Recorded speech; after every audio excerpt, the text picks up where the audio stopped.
আপনার আমার প্রায় অনেকেরই বাড়িতে প্রিয় পোষ্য আছে। তারা আমাদের সাথে সাথে থাকে এবং থাকতে থাকতে কখন যে পরিবারের অপরিহার্য অংশ হয়ে পড়ে তা আমরা নিজেরাও বুঝতে পারি না। কিন্তু যদি সেই ভালোবাসার প্রাণীটাকে শুধুমাত্র ঘৃণার বশে কেউ যদি হত্যা করে, তখন আপনি কি করবেন?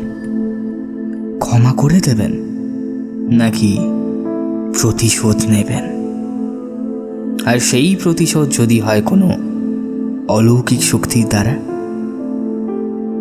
চলুন শোনা যাক প্রতিহিংসার আগুনে নিমজ্জিত এক ভালোবাসার কাহিনী। কথায় আছে না, ভালোবাসা হলো সব থেকে বড় তন্ত্র, আর সেটা মানুষকে ভালোবাসো বা পশুকে।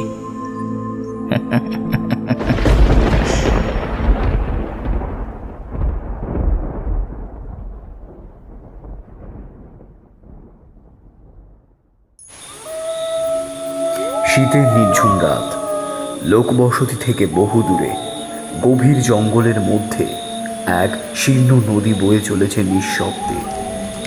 জনপ্রাণী নেই চরাচরে, কেবল নদীর ধারে বালির চরে এক জায়গায় জ্বলছে আগুন, যজ্ঞের আগুন। আর সেই অগ্নিকুণ্ড ঘিরে মুখোমুখি বসে আছে দুটি মানুষ। ঘন ঘন আহুতিতে লক লক করে ওঠা শিখা আকাশ ছুঁতে চাইছে। সেই আলোয় বোঝা যায় দুজনের একজন জটায়ুধারী তান্ত্রিক, পরনে রক্তাম্বর, কপালে বিভূতি ও তিলক ও কঠিন মুখমণ্ডল। দুর্বোধ্য মন্ত্রের উচ্চারণ গুরুগম্ভীর কণ্ঠের গমকে ছড়িয়ে পড়ছে। অপরজন সাদা ধুতি পরিহিত, গাত্র নিরাভরণ, হাত জড়ো করে অগ্নি সম্মুখে বসে আছে চোখ বন্ধ করে। দেখে মনে হয় ভদ্র সন্তান, বয়স আন্দাজ 35-এর মধ্যে, শরীরে শহুরে ছাপ বর্তমান, নরম মুখমণ্ডল, কিন্তু তাতে বেদনার ছাপ সুস্পষ্ট। এই ডিসেম্বরের প্রবল ঠান্ডা উপেক্ষা করেও সে যজ্ঞে বসে আছে মেরুদণ্ড সোজা রেখে। কারণ অজ্ঞাত। এক সময় মন্ত্রোচ্চারণ থামালো, ছেলেটির দিকে তাকালো সেই তান্ত্রিক, ভরাট কণ্ঠে বললে, আমি শেষবারের মতো জিজ্ঞেস করছি, কি চাস তুই? ছেলেটির বেদনাক্লিষ্ট মুখে সহসা ফুটে উঠল প্রবল রাগের অভিব্যক্তি। এই রাগ কোনো সাধারণ রাগ নয়, এর পিছনে লুকিয়ে আছে অবর্ণনীয় দুঃখ। রক্তবর্ণ চোখে তান্ত্রিকের দিকে তাকিয়ে সে বলল, প্রতিশোধ, আমি প্রতিশোধ চাই।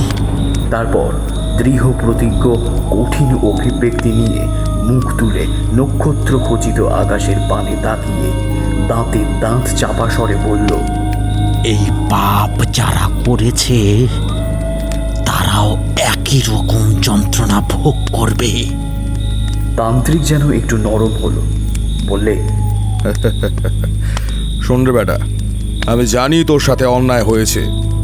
স্বয়ং ঈশ্বর তাদের শাস্তি দেবেন, কর্মফল তাদের ভোগ করতেই হবে।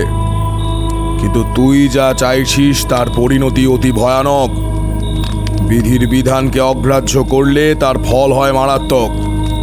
তাই বলছি, মাথা ঠান্ডা কর বাছা, রাগের মাথায় অনর্থ বাঁধাসনি। না, এ জীবনের কর্মফল এ জীবনেই ভোগ করতে হবে। ঈশ্বরের হয়ে তাদের শাস্তি দেব আমি, স্বয়ং আমি। নরকের আগুনে জ্বলে পড়ে মরবে অনন্তকাল ধরে, মুক্তির জন্য হাহাকার করবে, কিন্তু মুক্তি নেই, মুক্তি নেই, মুক্তি নেই। ওঙ্কার দিয়ে উঠল ছেলেটি। ওর দিকে কয়েক মুহূর্ত তাকিয়ে তান্ত্রিক বলল, বেশ, তবে তাই হোক। তারপরে ভীম নাদে জয় মহাকালী বলে মুঠো মুঠো আহুতি ছুঁড়ে দিল যজ্ঞকুণ্ডে। দাউ দাউ করে জ্বলে উঠল কুণ্ড, রাতের অন্ধকারে মিশে গেল ধোঁয়া হয়ে।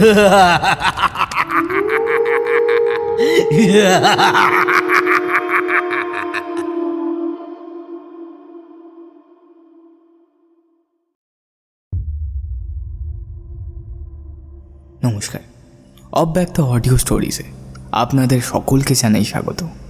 আমরা আবার ফিরে এসেছি নতুন একটা গল্প নিয়ে। আজ শুনবেন সায়ক ঘোষের কাহিনী বন্যী শিখা। লেখক কলকাতার বেলঘড়িয়ার বাসিন্দা। বর্তমানে তিনি রাজ্যের তথ্য ও সংস্কৃতি বিভাগে কর্মরত। 2021 সাল থেকে বিভিন্ন সোশ্যাল মিডিয়া প্ল্যাটফর্মে তার লেখালেখি সূত্রপাত। আজকের গল্পের সূত্রধার আমি আর্য। গল্প পাঠে শুভম এবং গল্পের প্রধান চরিত্রে অভিজিৎ।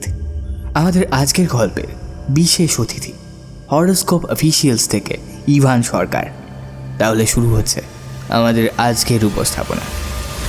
শুনতে থাকুন সায়ক ঘোষের কাহিনী বন্যী শিখা।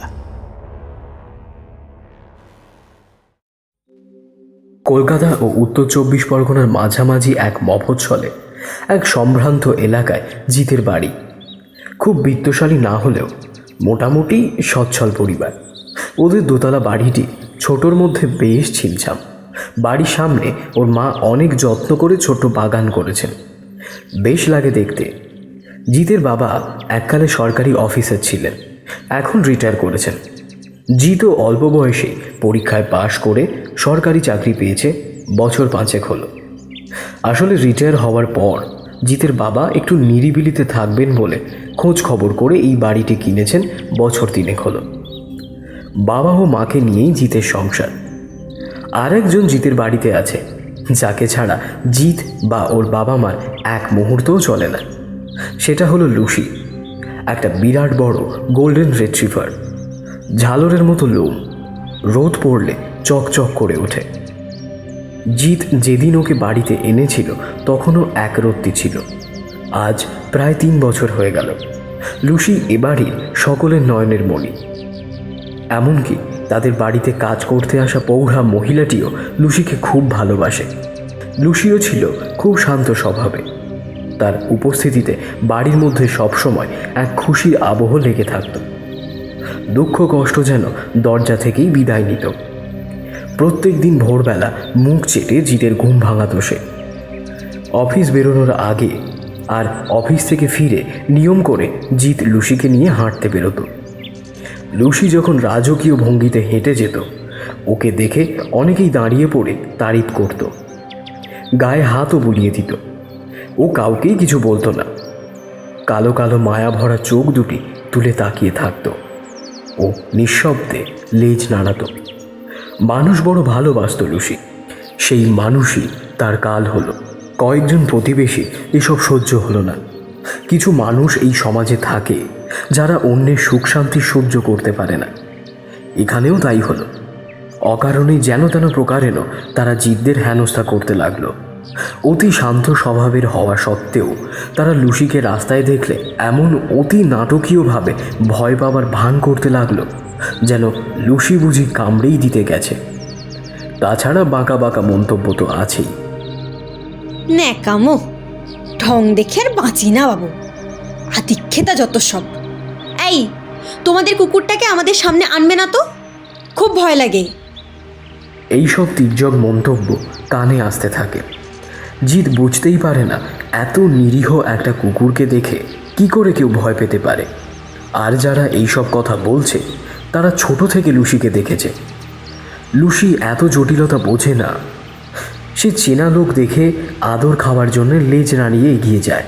তখন আরও নাটকীয়ভাবে তারা বলে ওঠে, ওই দেখো, দেখেছো কি সাংঘাতিক কুকুর রে বাবা, আমাকে কামড়াতে আসছে। জিতের বাবাকে দেখলে কেউ কেউ ডেকে বলে, আপনার কুকুরটিকে সামলান দাদা, আমাদের অসুবিধে হচ্ছে। বাচ্চারা নাকি রাস্তায় বেরোতেই ভয় পাচ্ছে লুসির জন্যে। তাছাড়া কোথাও অন্য কুকুর পটি করে গেলেও দোষ সেই গিয়ে পড়তো লুসির ওপর। প্রথম প্রথম ধৈর্য ধরে তাদের বোঝাতে চেষ্টা করে জিত ও তার বাবা। তারপর একদিন জিতের ধৈর্যচ্যুতি ঘটে যায়। একদিন সে পাড়ার এক কাকিমাকে 2 কথা শুনিয়েও দেয়। তাতে সেই মহিলার গায়ে লেগে যায়। সে জিতদের সাথে কথা বলা বন্ধ করে দেয়। পাড়ার এই কুটকচালিদের মাঝে কিছু ভালো লোকও ছিলেন। এই তো জিতদের ঠিক পাশের বাড়ির সমাদদাররা, তারা স্বামী স্ত্রী লুসিকে দেখতে পারে না।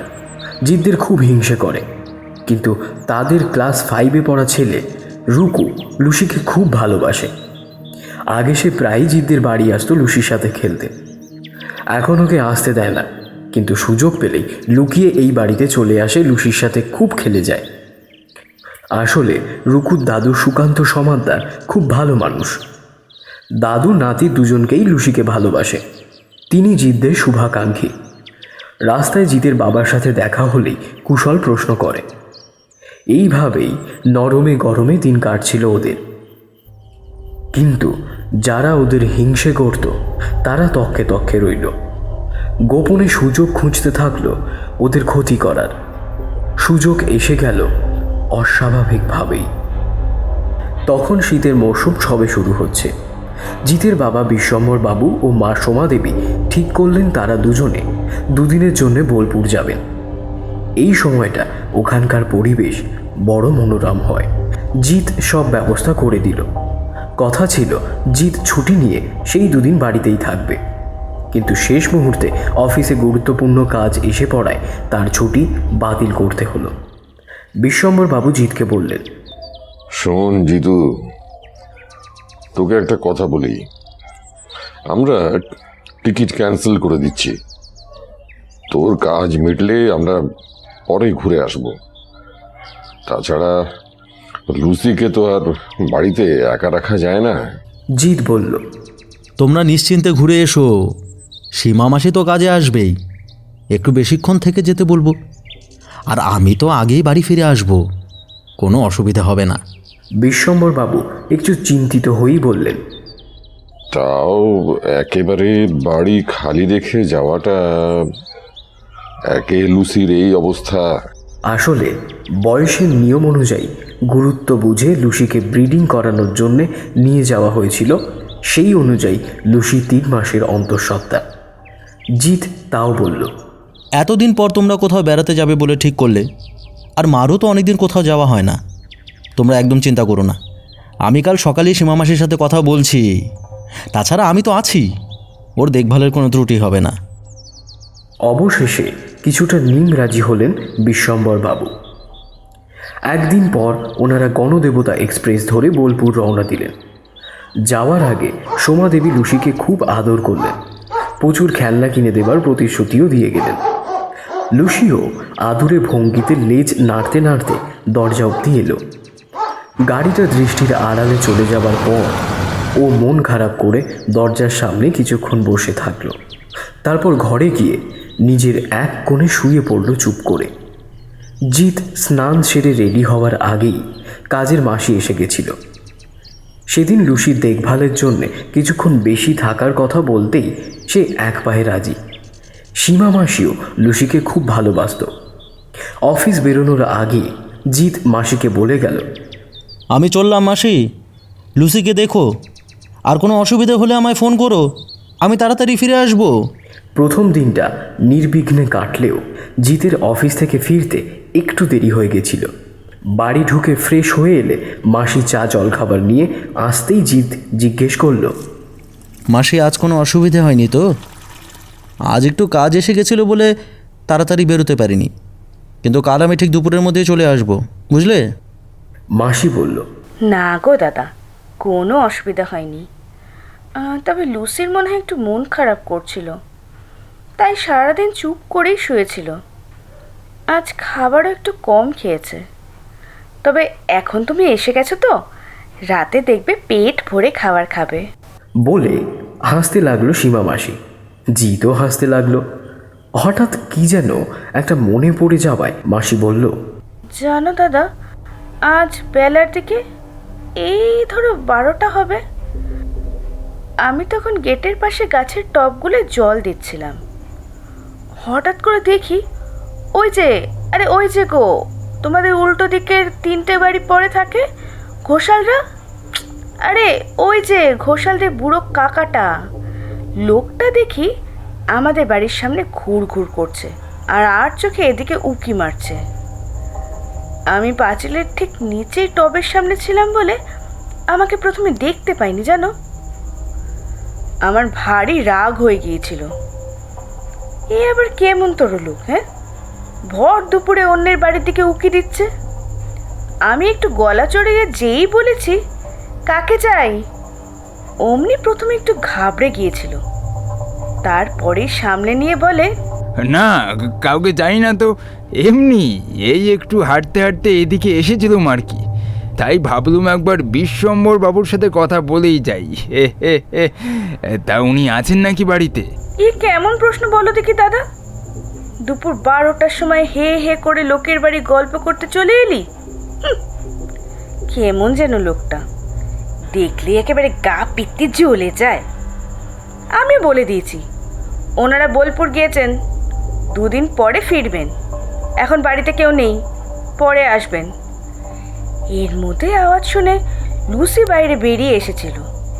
দেখলুম লোকটা কেমন একটা ভাবে যেন ওর দিকে এক দৃষ্টে তাকিয়ে দাঁড়িয়েছিল। আমার মোটেই ভালো লাগলো না ব্যাপারটা। আমি ওকে তাড়ানোর জন্য আবার বললুম, আপনার আর কিছু দরকার থাকলে সন্ধ্যের পরে আসবেন, জিতু দাদা অফিস থেকে ফিরে আসবে। দেখলুম কিছু না বলে চলে গেল। সত্যি অমন একটা অবলা প্রাণীকে কেউ হিংসা করতে পারে? মানুষ যেন আজকাল কেমন হয়ে গিয়েছে, দিনকাল খুব খারাপ। যাবার সময় জিতকে বলে গেল, খাবার গরম করে রান্নাঘরে রাখা আছে, কাল সকাল সকাল সে চলে আসবে। রাতের খাবার পর জিত লুসিকে নিয়ে শুয়ে পড়ল। পরম মমতায় তার মাথায় হাত বুলিয়ে দিতে দিতে শুয়ে পড়ল। অভিন্ন হৃদয় দুটি প্রাণী তলিয়ে গেল গভীর ঘুমে। পরদিন সকালে যথারীতি জিত লুসিকে নিয়ে হাঁটতে বেরিয়েছিল। নরম রোদ্দুর গায়ে মেখে দুজন হেঁটে যাচ্ছিল। হঠাৎ জিত খেয়াল করল, যাকে কয়েকদিন আগে কথা শুনিয়েছিল সেই বর্মন কাকিমার বাড়ির সামনে রুকুর বাবা, সমর সমাদ্দার, দাস কাকু আর বর্মন কাকিমা দাঁড়িয়ে চাপা স্বরে কি যেন আলোচনা করছে। সাথে ঘোষালদের সেই বুড়ো কাকাটাও আছে। এরা সবাই এই পাড়ার পুরানো বাসিন্দা, আর এরা সবাই জিতদের খুব হিংসে করে। ওদের জটলাটা পেরিয়ে যাওয়ার সময় হঠাৎ কাল সন্ধ্যায় সীমা মাসির কথাটা মনে পড়ায় জিত দূর থেকেই ঘোষালদের বুড়ো কাকাটাকে হেঁকে জিজ্ঞেস করল, আপনি কাল আমায় খুঁজছিলেন শুনলাম, কোনো দরকার ছিল? কিন্তু বুড়ো সম্পূর্ণটা এড়িয়ে গেল। ওই আর কি, তেমন কিছু না। বলে ভালো করে তাকালোও না। আচ্ছা, অদ্ভুত লোক তো। মনে মনে ভাবল জিত। ও আর কথা না বাড়িয়ে সেখান থেকে চলে গেল। যেতে যেতে অনুভব করতে পারল কয়েকজোড়া হিংস্র চোখ ওদের দিকেই তাকিয়ে আছে। ঘণ্টাখানেক পর অফিস বেরিয়ে গেল জিত। যাবার আগে সীমা মাসিকে বলে গেল আজ দুপুরে ফিরে সে বাড়িতেই ভাত খাবে, আর লুসিকে যেন চোখে চোখে রাখে। তারপর লুসিকে আদর করে বেরিয়ে গেল। লুসি এক মনে তার খেলনা বলটা চিবোচ্ছিল। অফিস করে জিত যখন পাড়ায় ঢুকছে তখন বেলা প্রায় 2:30। আজ ও কয়েকটা বল কিনে এনেছে রুশির জন্যে। ও বল নিয়ে খেলতে খুব ভালোবাসে। গড়িয়ে দিলে দৌড়ে গিয়ে মুখে করে তুলে এনে হাতে দিয়ে দেয়, আবার শুয়ে বসে থাকলে সেগুলো চিবোয় মনের সুখে। এগুলো দেখলেই লুসি খুব খুশি হবে, লাফালাফি করবে। এসব ভেবে নিজের মনেই হাসছিল জিত। বাড়ির সামনে এসে দেখে কাজের লোক সীমা মাসি উদ্ভ্রান্তের মতো দাঁড়িয়ে এদিক ওদিক তাকাচ্ছে। পরনের কাপড় কিছুটা ভেজা, চুল উস্কো খুস্কো, বাড়ির গ্রিলের গেটটাও খোলা। জিতকে দেখতে পেয়ে হাউমাউ করে বলে, দাদা দাদা লুসিকে খুঁজে পাচ্ছি না দাদা, আমি লুসিকে কোথাও খুঁজে পাচ্ছি না। জিতের হাত থেকে বলগুলো পড়ে গেল। সে আশ্চর্য হয়ে বলে, খুঁজে পাচ্ছ না মানে? ঠিক করে বলো তো কি হয়েছে? বলতে বলতে ও ঘরের দিকে দৌড়ালো। এ ঘর সে ঘর, ছাদ, বাথরুম, বাড়ির কম্পাউন্ড কোথাও বাদ দিল না। দৌড়ে দৌড়ে খুঁজছে আর লুসির নাম ধরে ডাকছে, লুসি, এই লুসি, এ কোথায় গেলি মা? দুষ্টুমি করিস নে মা আমার। দেখ তোর জন্য বল এনেছি, দুজনে খুব খেলা করব, আর কখনো ছেড়ে যাব না। কিন্তু কোনো উত্তর মেলে না।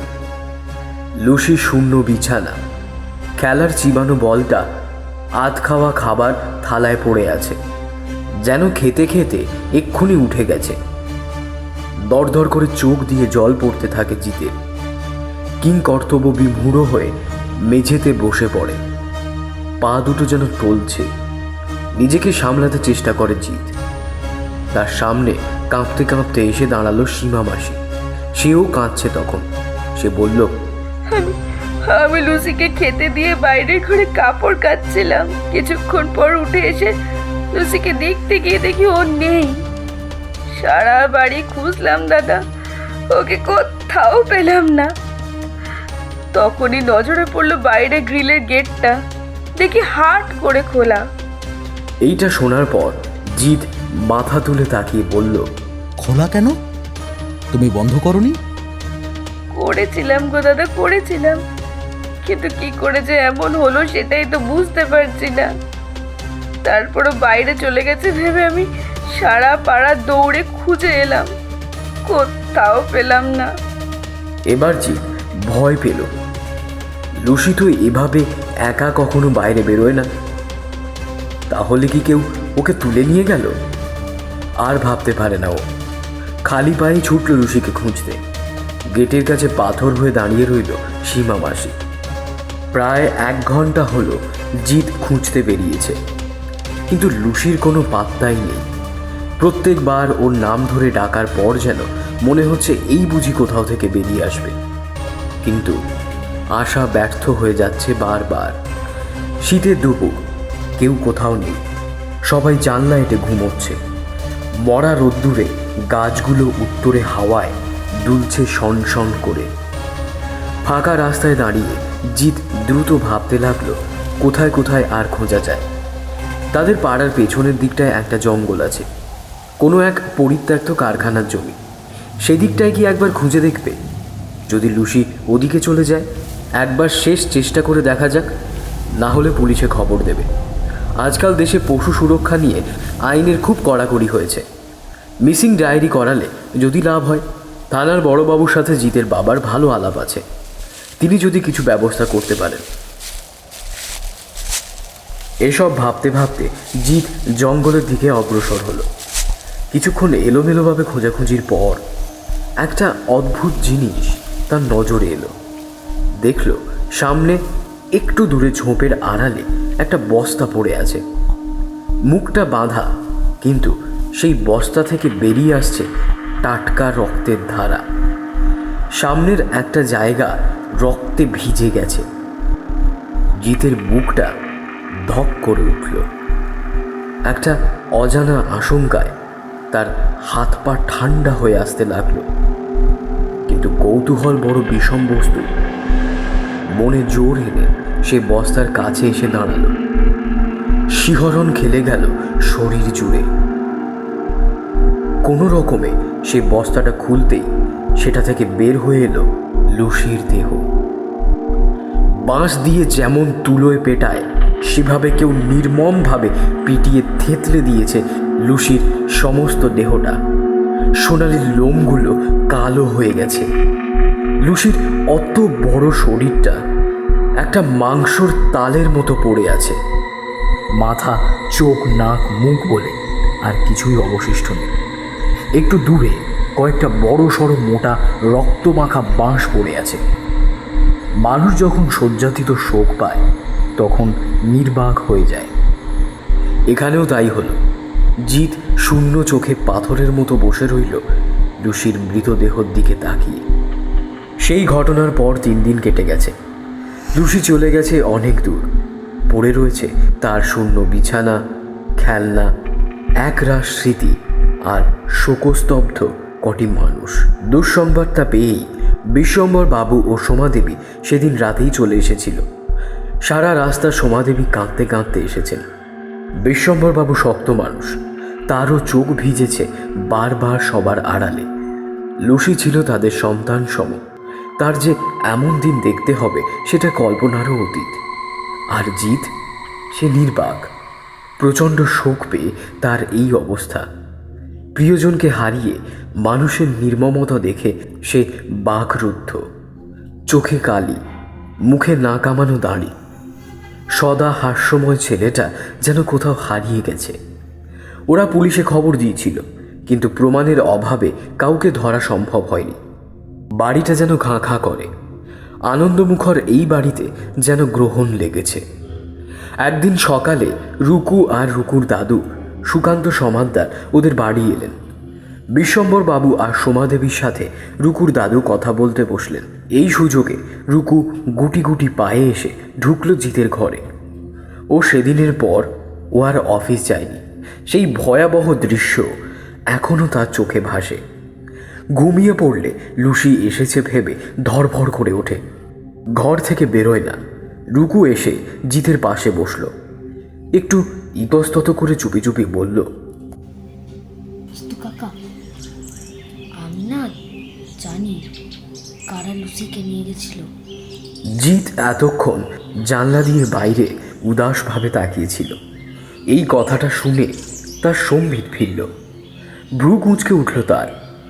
অপ্রকৃতস্থভাবে রুকুর কাঁধ দুটো খামচে ধরে ঝাঁকিয়ে উঠে বলল, তুই জানিস? বল বল বল বল, কে নিয়ে গেছিল? বল, শিগগিরই বল। তার এই রূপ দেখে রুকু ভয় পেয়ে গেল। কাঁদো কাঁদো ভাবে বলল, আমি না মা বাবার কথা আড়াল থেকে শুনেছি। ওরা বলছিল তোমাদের বাড়িতে কেউ নেই, এই সুযোগে লুসিকে বেঁধে কোথাও নিয়ে যাবার কথা বলছিল। হিংস্রভাবে চিৎ বলে উঠল। আর কি শুনেছিস বল। রুকু কোনো রকমে বলল, বাবা বলছিল ওই ঘোষাল বাড়ির দাদুটা নাকি বলেছিল ওর কাছে একটা বস্তা আছে, ওটা দিয়েই কাজ হবে, আর জঙ্গল থেকে কাঠ তুলে আনবে, এই কথাও বলছিল। তারপর মা আমাকে দেখতে পেয়ে খুব মেরেছিল, আর কিছু জানি না। ছলছল করে উঠল রুকুর চোখ। জিতের আর বুঝতে বাকি রইল না ব্যাপারটা। ক্রোধে ওর অন্তরাত্মা অবধি দাউ দাউ করে জ্বলে উঠল। মানুষ এত নিচে নামতে পারে? কি দোষ ছিল লুসি? স্রেফ জিতদের উপর হিংসা করে ওদের এত বড় সর্বনাশ করে দিল। এত বড় সাহস! একটা অবলা প্রাণীর উপর নির্মম অত্যাচার করতে ওদের হাত কাঁপল না। কিন্তু ও সংযতভাবে রুকুকে জিজ্ঞাসা করল, তুই দাদুকে বলিসনি এ কথাগুলো? বলেছিলাম তো, দাদু খুব দুঃখ পেয়েছিল, কপালে হাত দিয়ে বসেছিল আর বলল, সারা জীবন মানুষ করার কাজে নিজেকে নিয়োজিত করে দিয়েছিলাম, কিন্তু কিন্তু নিজের সন্তানকেই মানুষ করতে পারলাম না। তুমি কিন্তু ওদের মতো হইও না দাদু ভাই, প্রকৃত মানুষ হইও, অবলা প্রাণীদের রক্ষা করো। মনে রেখো, জীবে প্রেম করে যেই জন, সেই জন সেবিছে ঈশ্বর। জিতের চোখ আর্দ্র হয়ে এলো। কোনো রকমে বলল, যাও রুকু, দাদু হয়তো তোমার জন্য অপেক্ষা করছেন। রুকু করুণভাবে একবার জিজ্ঞেস করল, আমরা কি আর কোনোদিনও লুসিকে দেখতে পাবো না? জিত কোনো উত্তর দিল না, মুখ ঢেকে বসে রইল। দিন তিনেক পর জিত নিরুদ্দেশ হয়ে গেল। তার বিছানা থেকে একটা চিঠি পাওয়া গেল, যাতে খুব সংক্ষেপে লেখা, আমার খোঁজ করো না, ভালো থেকো। একটা হাসি খুশি সংসার এভাবেই ছাড়খাড় হয়ে গেল। একটা অবলা প্রাণ অকালে ঝরে গেল। কতগুলো নিষ্পাপ প্রাণ পৃথিবীর আলো দেখার আগেই নিশ্চিহ্ন হয়ে গেল। আর এই অনাচারের নেপথ্যে যারা ছিল, তাদের মুখে ফুটে উঠল কুটিল হাসি। জিত বাড়ি ফিরল 2 মাস পর। সময়টা দুপুর। ওদের বাড়ির কাজের মাসি সীমা তখন টবে জল দিচ্ছিল। গেট খুলে জিতকে ঢুকতে দেখে প্রথমটা সে হকচকিয়ে গেল। তারপর বুঝতে পেরে হাউমাউ করে চেঁচামেচি জুড়ে দিল। আওয়াজ শুনে বিশ্বম্বরবাবু বিরক্তভাবে বাইরে বেরিয়ে এসেছিল। জিতকে দেখে থমকে গেলেন। তাকে প্রায় চেনাই যায় না। গায়ে আধময়লা ধুতি চাদর, চেহারা শুকিয়ে হাড় সর্বস্ব, হাত পায়ে শিরাগুলো দড়ির মতো ফুলে উঠেছে। সারা মুখ অবিন্যস্ত দাড়ি, গোফে ছয়লা, কেবল কোটরাগত চোখগুলো অস্বাভাবিক রকমের উজ্জ্বল। সোজাসুজি তাকালে কেমন যেন একটা অস্বস্তি হচ্ছে। বিশ্বম্বরবাবু প্রথমটা অবাক হলেন, তারপর ওসব বেশি আমল দিলেন না, বুকে জড়িয়ে ধরলেন ছেলেকে। হাত ধরে ভিতরে নিয়ে গিয়ে দাঁড় করালেন সোমা দেবীর বিছানার সামনে। এতগুলো শোক তিনি নিতে পারেননি। ছেলে গৃহত্যাগ করার পর শয্যাশায়ী হয়ে যান। আজ এতদিন পর ছেলের মুখ দেখতে পেয়ে চোখে জল আর বাঁধ মারল না সোমা দেবী। ঝরঝর করে কেঁদে ফেললেন। বিলাপ করে বলতে লাগলেন, কি হাল করেছিস তুই বাবা? বুড়ো বাবা মাকে ছেড়ে কোথায় চলে গেছিলি? লুসি তো চলে গেল, তুই তারা আমাদের কে আছে বল? আর কখনো মন করিসনি বাবা। হ্যাঁ থাক বাবা আমার কাছে একটু থাক, আর কখনো ওরকম করিসনি। বিশ্বম্ভরবাবু ব্যস্ত হয়ে উঠলেন। আহা, তুমি শান্ত হও সুমা। ছেলে এসে পড়েছে, কোথায় আনন্দ করবে তা নয়, শুধু কেঁদেই ভাসাচ্ছ। কালই আমি বাজার করে আনবো, ভালো করে রান্না করো তো দেখি, বেশ জমিয়ে খাওয়া দাওয়া হবে। এখানে এসে অবধি জিৎ বিশেষ কথাবার্তা বলেনি। আগের মতো প্রাণচঞ্চল মোলায়েম ভাবটা নেই, কেমন যেন রুক্ষ হয়ে গেছে। সবই লক্ষ্য করেছে বিশ্বম্ভরবাবু। কোনো রকমে হু হ্যাঁ করে উত্তর দেয়, আর মাঝে মাঝে কোথায় যেন বেরিয়ে যায়। জিজ্ঞেস করলে উত্তর দেয় না। কখনো বলে কাজের সন্ধানে গেছিলাম। ঘর বন্ধ করে কি যেন করে। রাতের দিকে মাঝে মাঝেই বুটকা একটা গন্ধ আসে ওর ঘরের ভিতর থেকে। ওর ঘরে কাউকে ঢুকতে দেয় না। এই নিয়ে বিশ্বম্ভরবাবু ও সোমাদেবীর মধ্যে আলোচনা হয়েছে। সোমাদেবী অবশ্য বলেছেন যে ওকে আরও একটু সময় দেওয়া উচিত। পাড়ার লোকেরাও দেখেছে জিৎ ফিরে এসেছে। অনেকে বাঁকা হাসি হেসেছে আড়ালে, কিন্তু যারা শুভাকাঙ্ক্ষী তারা খুবই খুশি হয়েছে। সেদিন রাত প্রায় 10টা। ঘোষালের বুড়ো কাকাটা আড্ডা মেরে পাড়ায় ঢুকছে। গাছের আড়াল দিয়ে স্ট্রিট ল্যাম্পগুলো থেকে একটা আলো আঁধারি খেলা করছে রাস্তা জুড়ে। ফেব্রুয়ারি প্রায় শেষ, তাও সন্ধে রাতে একটা শিরশিরে ঠান্ডা ভাব অনুভব করা যায়। নির্ঝুম গলিটায় দাঁড়িয়ে একটা বিড়ি ধরালো রমেন ঘোষাল। শুনেছে যে ওই হাড়হাবাতেটা নাকি ফিরে এসেছে আবার। ও খুব জব্দ করেছে ওদের। শালা পাড়ায় নতুন এসে খুব ফুটানি দিত। পরিশ্রম করতে হয়েছে অবশ্য, কুত্তাটাকে কায়দা করে বের করে আনতে হয়েছে। এমন বোকা ডাকতেই লেজ নেড়ে চলে এসেছিল। বাকি কাজটা অবশ্য খুব সহজই ছিল। বর্মন, সমাদদার, দাসেরা ধরাধরি করে বস্তায় ভরে বেঁধে ফেলেছিল। মাথায় বাঁশটা অবশ্য ওই মেরেছিল। থেতলে দিতে দিতে পৈশাচিক আনন্দও হচ্ছিল ওর। বাবা, রমেন ঘোষালের সাথে দুশ্মনী কি আর যেমন তেমন কথা। ভাবতে ভাবতে মুখে পৈশাচিক হাসি খেলে গেল রমেন ঘোষালের। বাড়িতে ঢুকতে গিয়ে দেখে গেটের সামনের দেওয়ালে কি যেন একটা নকশা মতো আঁকা, কালো কালি না কি দিয়ে। এটা আমার কোন হারামজাদার কাজ। হাত দিয়ে মুছতে চেষ্টা করেও উঠল না। ধুত্তর, সকালটা হোক তারপর দেখে নেবে।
সকাল আর হলো না রমেন ঘোষালের।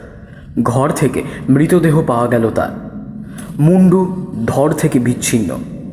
তীব্র আক্রোশে কে যেন স্রেফ উপড়ে নিয়েছে এবং ছিবড়ে অবস্থায় পড়ে আছে, যেন অসীম বলশালী কোনো পশু সেটা চিবিয়ে খেয়েছে। দেহের নানান অংশে মাংস খুবলে নেওয়া হয়েছে। নাড়ি ভুড়ি বাইরে বেরিয়ে এসেছে। দেয়াল, মেঝে, বিছানা সর্বত্র রক্তে ভেসে গেছে। সকালবেলা কাজের লোক চা দিতে ঘরে ঢুকে এই ভয়াবহ দৃশ্য দেখে চিৎকার করে অজ্ঞান হয়ে যায়। খবরটা কিভাবে যেন দাবানলের মতো ছড়িয়ে পড়ে। সারা পাড়া ভিড় জমায় ঘোষালদের বাড়ির সামনে। পুলিশ এসে পরিস্থিতি সামাল দেয়। থানার বড়বাবু এমন দৃশ্য দেখে আশ্চর্য হয়ে যায়।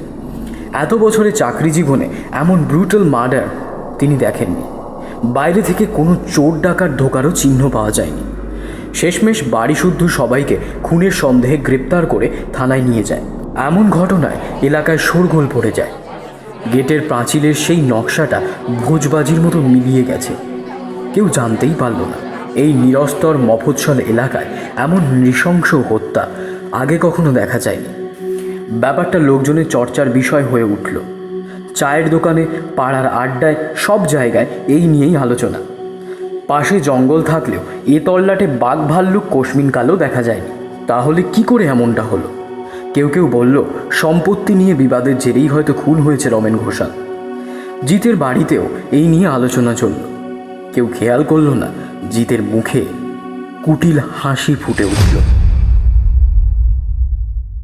1 মাস পরের কথা। তখন মার্চের প্রায় শেষ। ইতিমধ্যেই বেশ গরম পড়ে গেছে। গত মাসের ঘটনাটা তখন লোকের মন থেকে অনেকটাই সরে গেছে। বর্মনদের বাড়ির বউ শিবানী রাতে খাওয়া দাওয়ার পর ফ্ল্যাটের ছাদে পায়চারি করছে। আজ আবার তার বিবাহ বার্ষিকী ছিল। সকাল থেকে অনেক পরিশ্রম হয়েছে। বাড়ি ভর্তি লোক ছিল, সারাদিন একটুও বিশ্রাম হয়নি। তার উপর আজ খুব গরম ছিল। এই সময়টা বেশ ফুরফুরে একটা হাওয়া দেয়, তাই ছাদে এসেছে। দিনটা অবশ্য পুরোটা খারাপ যায়নি। বডির থেকে একটা সোনার নেকলেস আদায় করেছে, কিন্তু ওর চোখ অন্যদিকে। যেমন করে হোক এই ফ্ল্যাটটা শ্বশুর শাশুড়ির হাত থেকে বাগাতেই হবে, সেটা বরকে ভালো করেই বুঝিয়ে দিয়েছে।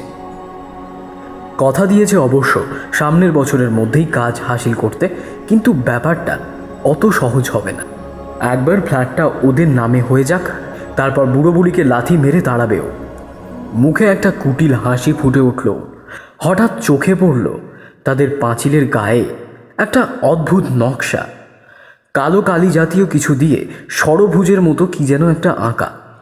সর্বনাশ, কেউ টুকটাক করেছে নাকি? দেখে তো ওই রকমই মনে হচ্ছে। এসব ভাবতে ভাবতে একটু অন্যমনস্ক হয়ে পড়েছিল শিবানী। হঠাৎ বোটকা গন্ধে হুঁশ ফেরে ওর। উফ, কি দুর্গন্ধ! গা গুলিয়ে ওঠে শিবানী।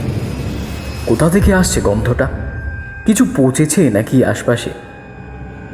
হঠাৎ পিছনে একটা কেমন যেন মৃদু শব্দ পায় সে।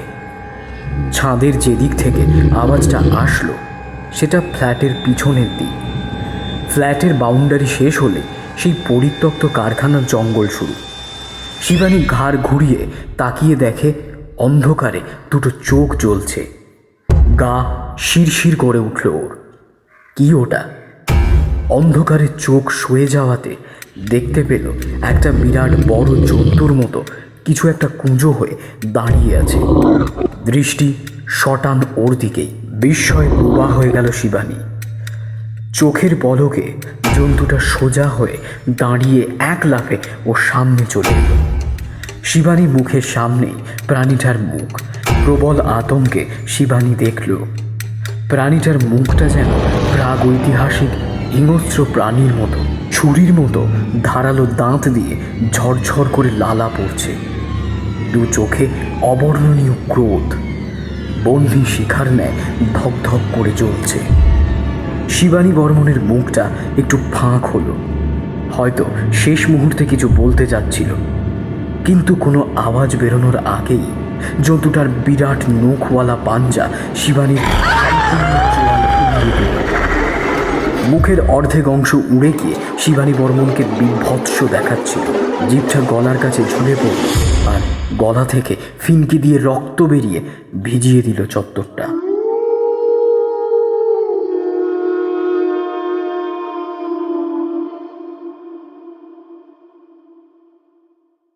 এক মাসের মধ্যে দুটো বিভৎস মৃত্যুতে হইচই পড়ে গেল এলাকায়। সরগরম হয়ে উঠল পাড়া। প্রশাসনও নড়ে চড়ে বসেছে এই ঘটনার পর। বাজারে, দোকানে, রকেতে, সেলুনেতে সর্বত্র খুনের আলোচনায় মুখর হয়ে উঠেছে। সেদিন রাতে অনেক দেরি হচ্ছে দেখে তাপস বর্মন তার স্ত্রী শিবানীকে ছাদে এসে দেখে চাপ চাপ রক্ত ছড়িয়ে আছে, আর ছাদের পাঁচিলের উপর একদলা নাড়ি ভুড়ি পড়ে আছে, কিছুটা বাইরের দিকেও ঝুলছে। প্রবল আতঙ্ক গ্রাস করে তাপস বর্মনকে। তার মনে পড়ে যায় 1 মাস আগে রমেন ঘোষালের পরিণতির কথা। কোনো রকমে ভয়ে ভয়ে নাড়ি ভুড়ির পাশ দিয়ে নিচে উঁকি মেরে দেখে প্রায় 5 তলা থেকে নিচে থেঁতলে পড়ে আছে তার স্ত্রী শিবানী। তাপসের চিৎকারে লোক জড়ো হয়ে যায়। তারপরের ঘটনা সকলেরই জানা। পুলিশ তদন্তে নেমেছে, কিন্তু খুনি ধরাছোঁয়ার বাইরে। ঘটনাটা এখানেই থেমে নেই। ঠিক 15 দিনের মাথায় পাড়ার সজল দাস নিখোঁজ হয়ে যায়। প্রায় 4 দিন পর পরিত্যক্ত জঙ্গল থেকে তার অর্ধেক দেহ উদ্ধার হয়। কোমর থেকে নিচ অবধি গায়েব, আর বাকি অর্ধেক অংশ ততদিনে বন্য জন্তুতে খেয়ে কঙ্কাল বার করে ফেলেছে। গায়ে তখনও জামা কাপড়ের কিছু টুকরো লেগেছিল, সেগুলো দেখেই পরিবারের লোকজন লাশ শনাক্ত করেছে। এই ঘটনার পর সন্ধ্যের পর থেকে রাস্তাঘাট ফাঁকা হয়ে যেতে লাগলো। এমনকি দিনে দুপুরেও কেউ একা একা বেরোতে চায় না। রাতে পুলিশ টহল দিতে লাগলো। বিশ্বম্ভরবাবু চিন্তিত মুখে স্ত্রীকে বললেন, কি শুরু হলো বলো দেখি? আমি তো কিছুই বুঝতে পারছি না। আজকাল তো বাড়ির বাইরে পা রাখাই দায়। সত্যি কি ভয়ানক কাণ্ড বলো তো। আমার তো শুনেই গা শিউরে উঠেছে। যদিও বলা উচিত না, তাও স্বীকার করতে বাধা নেই আমার, কিন্তু ওদের একজনকেও ভালো লাগতো না গো। সেজন্যই তো ভগবান ওদের শাস্তি দিয়েছেন। চমকে দুজনে পিছনে তাকিয়ে দেখে জিৎ দাঁড়িয়ে আছে আর হাসছে। কখন এসে দাঁড়িয়েছে বুঝতেই পারেনি কেউ। জিৎ আবার বলল, এটা তো হবারই ছিল।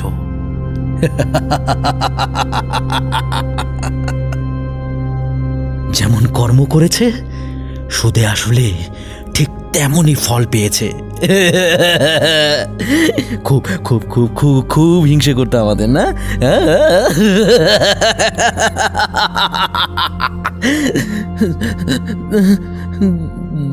যখন যখন লুসি বেঁচে ছিল কত রকম ভাবে অপমান করতো আমাদের। হ্যাঁ, সোমাদেবী ও বিশ্বম্ভরবাবু মুখ চাওয়াচাওয়ি করলেন। এতদিনে এই প্রথম ওরা জিৎকে হাসতে দেখল, এতগুলো কথা বলতে দেখল। এতদিন জিৎ সবসময় গম্ভীর থাকতো, কথাবার্তা বিশেষ বলতো না। নিরুদ্দেশ হয়ে ফিরে আসার পর থেকে এরকম অদ্ভুত আচরণ করছে জিৎ। বিশ্বম্ভরবাবু একটু গলা খাঁকড়ে দিয়ে বললেন, যাই হোক, বাদ দাও ওসব কথা। যেটা বলছি শোনো, আজ থেকে সন্ধ্যার পর কেউ কোথাও বেরোবে না। যা হচ্ছে চারদিকে, তাতে কোনো রকম বাহাদুরি না দেখানোই ভালো। কাজকর্ম বিকেলের মধ্যে সেরে ফেলতে হবে। জিতুর কোটরাগত চোখ দুটো যেন জ্বলে উঠল। মুখে একটা ক্রূর হাসি খেলে উঠেই মিলিয়ে গেল। কোনো কথা না বলে ঘরে চলে গেল। পরদিন দুপুরে বিশ্বম্ভরবাবু চিন্তিত মুখে বাড়ির সামনে পায়চারি করছেন। একটা অদ্ভুত দুশ্চিন্তায় বেশ কিছুদিন ধরে ভুগছেন। কারণটা জিৎ। তার নিজের সন্তান, যাকে তিনি বড় করলেন, আজ তাকে বড়ই অচেনা মনে হয়। হ্যাঁ, লুসির মৃত্যু জিৎ মেনে নিতে পারেনি, তিনি বা তার স্ত্রী কেউই নয়। কিন্তু জিতের ব্যাপারটা যেন অন্যরকম। কোথাও যেন একটা গণ্ডগোল আছে। তিনি কিছুতেই সেটা ধরতে পারছেন না। তিনি মুখে কিছু বলেনি, কিন্তু কতগুলো জিনিস লক্ষ্য করেছেন যেটা কাউকে বুঝতে দেননি। জিতু সারাদিন দরজা বন্ধ করে থাকে, সম্ভবত ঘুমোয়। বিকেলে ঘুম থেকে উঠে কোথায় যেন বেরিয়ে যায়, কখনো অনেক রাত করে ফেরে। কোনোদিন খায়, কোনোদিন খায় না। আর তারপর ওর ওই দৃষ্টি যেন অন্ধকারেও জ্বলতে থাকে। যে 2 মাস ও নিরুদ্দেশ ছিল, কোথায় গেছিল?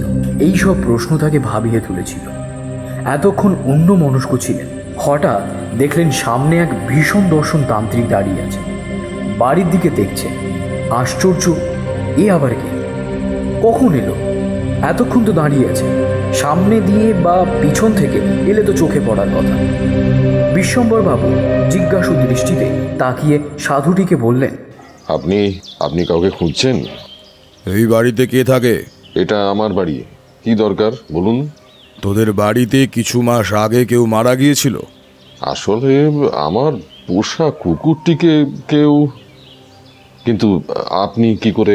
কথা শেষ হবার আগেই তান্ত্রিকটা তার দিকে তর্জনী দেখিয়ে বলল, বিপদ, ভীষণ বিপদ। আজ রাতেই তোর ছেলের প্রাণ সংশয়, তাই এত দূর ছুটে এসেছি।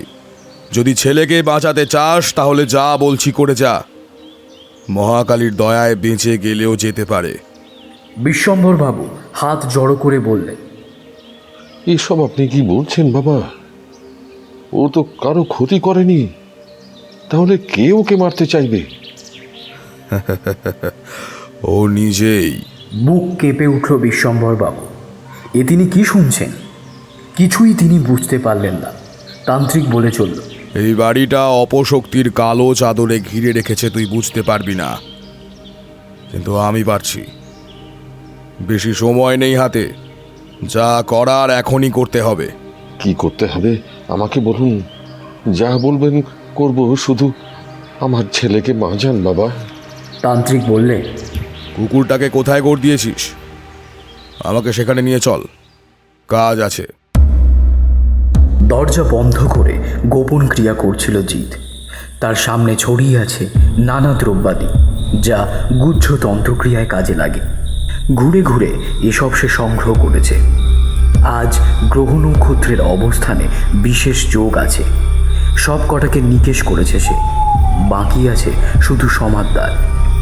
ওদের কৃতকর্মের সাজা আজ সে দেবে।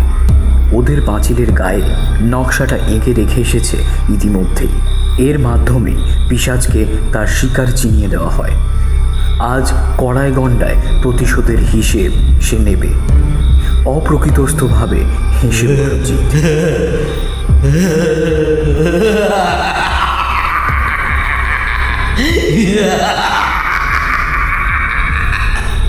ওদিকে বিশ্বম্বরবাবু তান্ত্রিককে নিয়ে গেছেন লুসিকে যেখানে কবর দেওয়া হয়েছিল।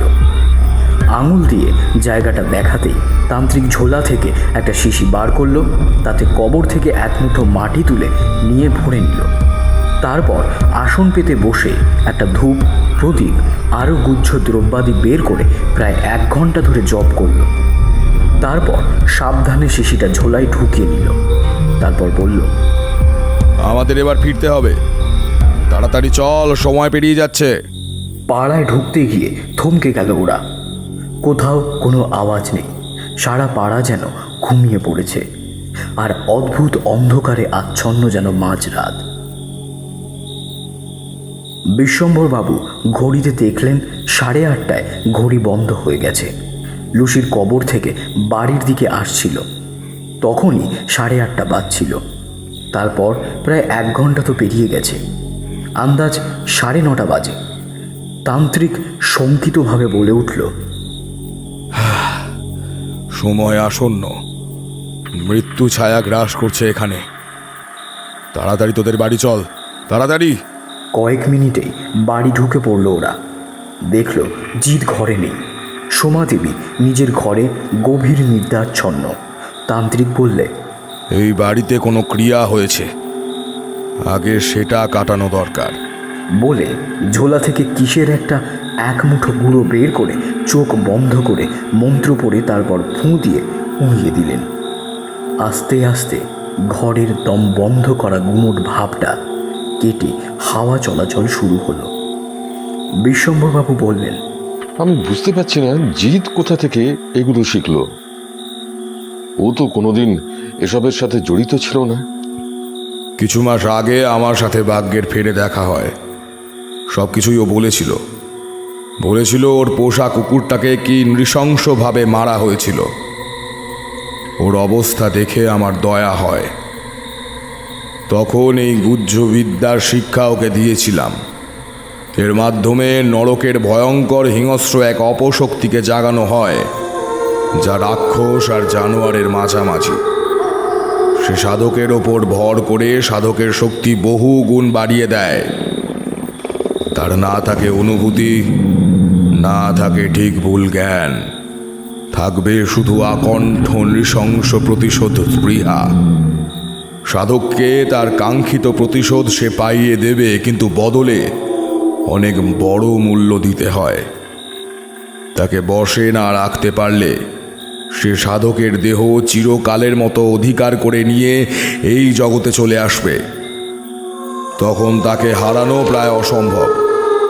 তোর ছেলে অনেকবার এই বিদ্যে ব্যবহার করেছে, সে খবর যোগ বলে আমি জানতে পেরেছি। কিন্তু একবার যদি ওই শক্তি তোর ছেলের দেহ অধিকার করে নেয় তাহলে ওকে আর বাঁচানো যাবে না। এখন বুঝতে পারি ভুল করেছিলাম। বিশ্বম্বরবাবু বিস্ফারিত চোখে বললেন, তার মানে এখানে যে খুনগুলো হয়েছে সেটা জিত করেছে? হে ঈশ্বর, এ কি! হঠাৎ হাত তুলে তাকে থামালো তান্ত্রিক। নাক তুলে কি যেন শুঁকল, তারপর বলল,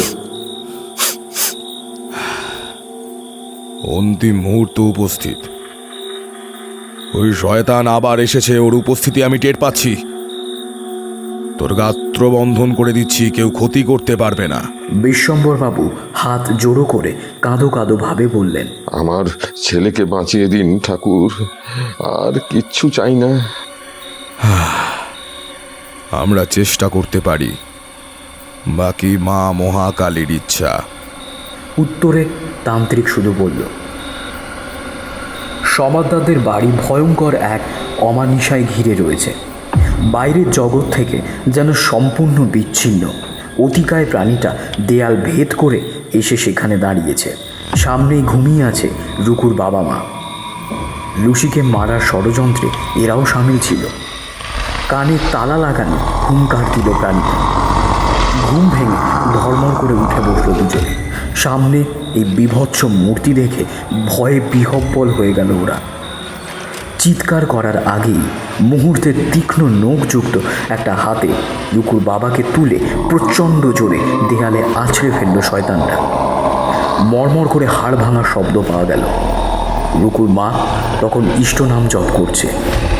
বেশ বুঝতে পারছে আজ তার শেষ দিন। ততক্ষণে পিশাচরূপী জিত তার দিকে ঘুরে দাঁড়িয়েছে। তার না আছে দয়া মায়া, না আছে কোনো জ্ঞান, শুধুই আছে আকণ্ঠ প্রতিশোধ স্পৃহা। দু চোখে জ্বলছে ক্রোধের বহ্নি শিখা। কি নির্মম, কি ভয়ানক, কি হিংস্র এই পিশাচ।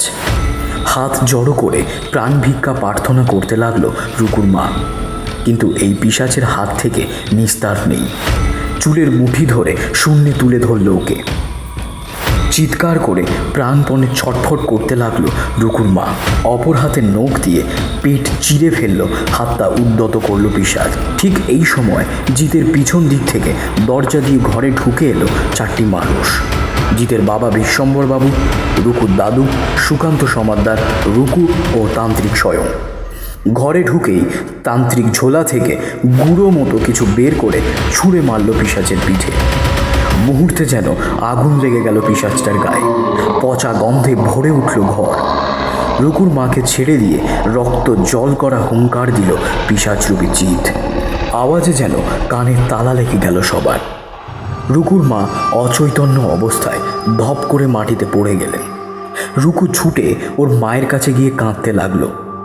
এদিকে ঘরে তীব্র দাপাদাপি করছে পিশাচটা।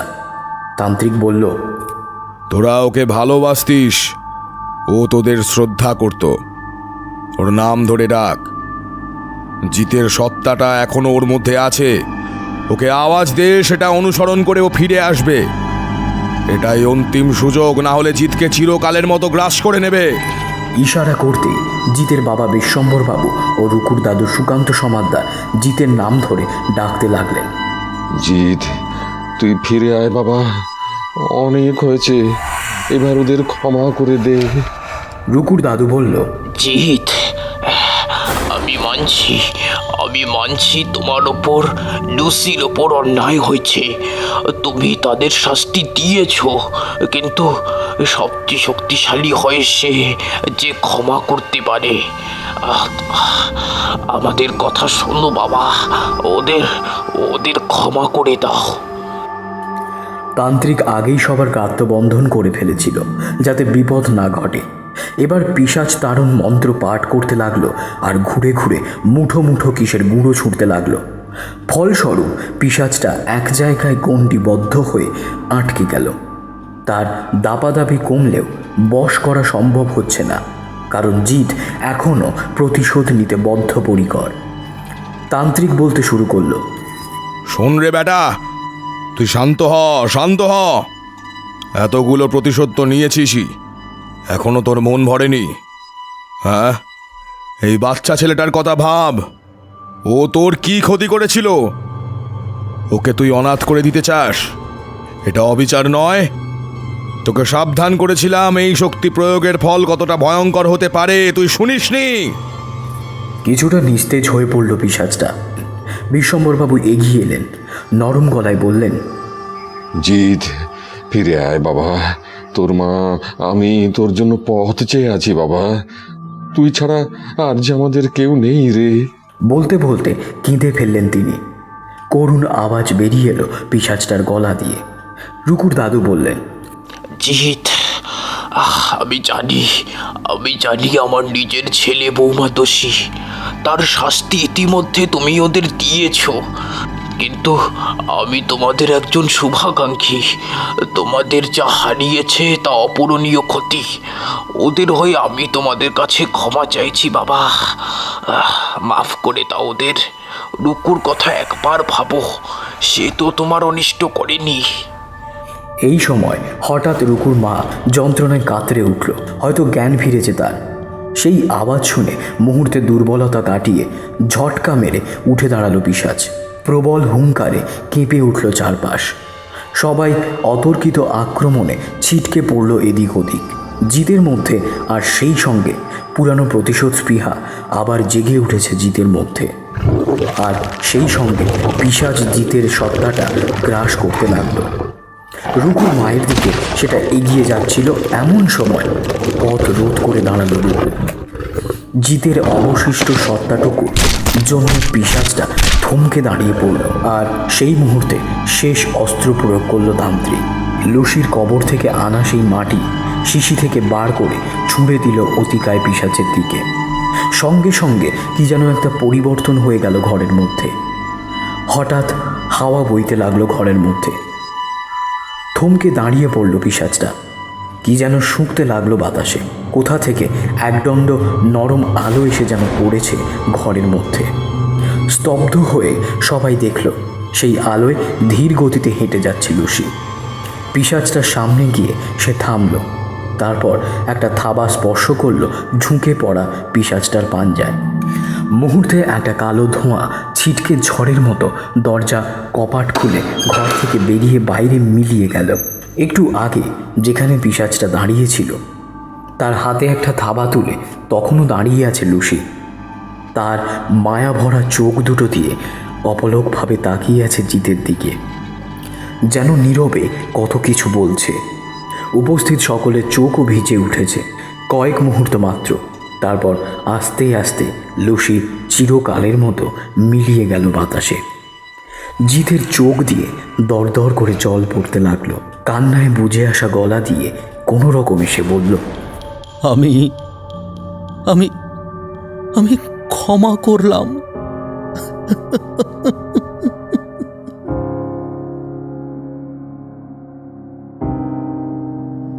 শুনছিলেন আমাদের আজকের বিশেষ নিবেদন সায়ক ঘোষের কাহিনী বনি শিখা। আমাদের গল্পে জিতের চরিত্রে ছিল অভিজিৎ, তান্ত্রিকের চরিত্রে হরোস্কোপ অফিসিয়ালস থেকে ইভান সরকার, জিতের বাবা বিশ্বম্বর বাবুর চরিত্রে জয়দীপ, জিতের মা সোমা দেবীর চরিত্রে তানিশা, রুকুর চরিত্রে নিলয়, রুকুর দাদু সুকান্ত সমাদ্দারের চরিত্রে অরিত্র, সীমা মাসির চরিত্রে নবনীতা, রমেন ঘোষালের চরিত্রে দীপ এবং গল্পের সূত্রধার আমি আর্য। আশা করি আমাদের আজকের গল্পটি আপনাদের ভালো লেগেছে। যদি ভালো লেগে থাকে তাহলে কিসের জন্য অপেক্ষা করছেন? এক্ষুনি একটা লাইক করে যান। আর হ্যাঁ, চ্যানেলটাকে সাবস্ক্রাইব করতে ভুলবেন না কিন্তু। আর যদি একটু বেশি ভালো লেগে থাকে তাহলে বন্ধু বান্ধবদের সাথে শেয়ার করতে পারেন, তারাও শুনবে একটা ভালো গল্প। আখেরে গল্প শেয়ার করলে কিন্তু আনন্দ বাড়ে। যাই হোক, আজকের মতো এতটুকুই। আপনাদের সাথে আবার দেখা হবে নতুন কোনো পর্বে। সবাই খুব ভালো থাকবেন।